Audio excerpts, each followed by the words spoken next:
I'tikaf.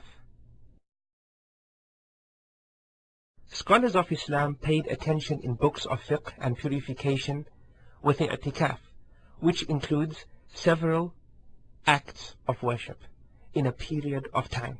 In this period, a Muslim is separated from the world and from its people.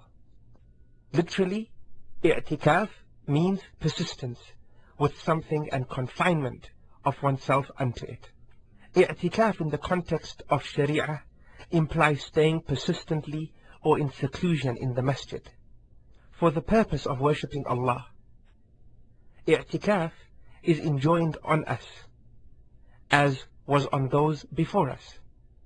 Allah says, "And we commanded Ibrahim and Ismail that they should purify my house," meaning the Kaaba at Mecca, "for those who are circumambulating it, or secluding," meaning i'tikaf, or bowing, or prostrating themselves there in prayer. I'tikaf is a recommended and not compulsory act that can be performed every time.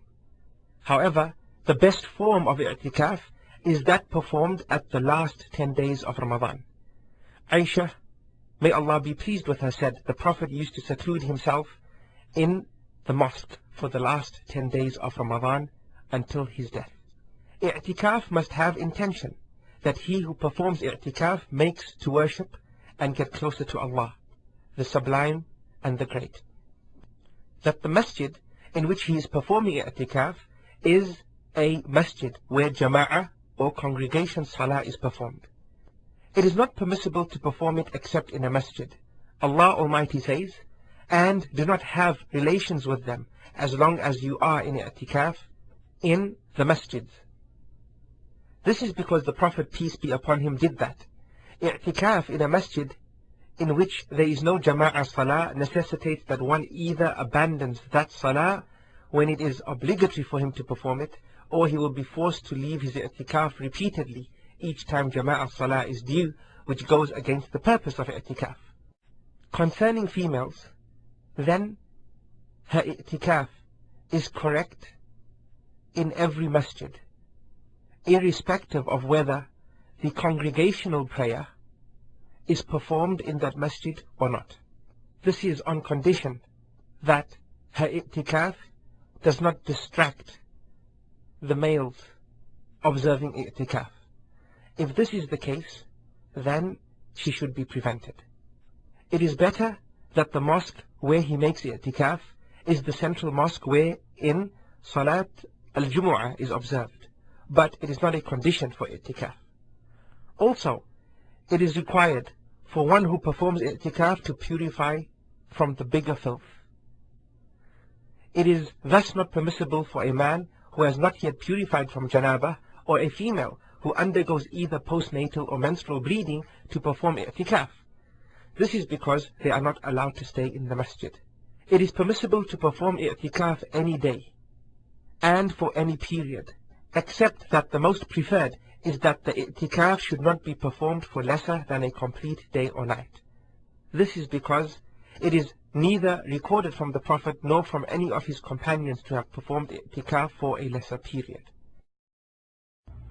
As for the one who intends to observe i'tikaf during the last 10 days of Ramadan, he should pray Fajr on the morning of the 21st day in the mosques where which he intends to perform i'tikaf, and will subsequently enter into his seclusion.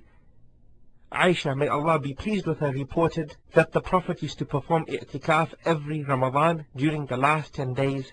When he prayed Salat al-Subh, he entered the place for his i'tikaf. I'tikaf ends by sunset on the last day of Ramadan. However, it is recommended to delay going out until the early morning on Eid day, because this is what was recorded from many of our pious predecessors. During i'tikaf, it is permissible to go out of the mosque for necessities like eating and drinking, if there is no one to assist. It is also permissible to go out in order to defecate. It is authentically reported from Aisha that she said, "While in i'tikaf, the Prophet used to bring his head towards me, so that I would help him dress, but he never entered the house except for human necessities." Also, it is permissible to engage in beneficial discussions with people and to ask about their affairs, but it is not good to do much of that, since it negates the objectives of i'tikaf. From acts which are permissible is to welcome and to see off any member of his family and relatives who visited him. On the authority of Safiya bint Huyay, a wife of the Prophet, peace and blessings be upon him, said, I once visited the Prophet in the night while he was performing i'tikaf to discuss some issues with him. Then, when I rose to leave, he stood up and accompanied me. If a Muslim had the intention of i'tikaf for a particular period and later discontinued it, it is permissible for him to pay back. Aisha, may Allah be pleased with her, reported that when the Prophet intended to perform i'tikaf, he entered his place of seclusion, which was a tent in the mosque. After observing Salatul Subh, then one day he ordered that his tent should be erected because he intended i'tikaf for the last 10 days of Ramadan, and that was done. Thereafter Zainab, a wife of the Prophet, peace and blessings be upon him, ordered that her tent be erected, and some other wives of the Prophet ordered that their tents also be erected. Thereafter, and on the completion of Salatul Subh, the Prophet saw several tents within the mosque. Then he inquired, do you all intend righteousness?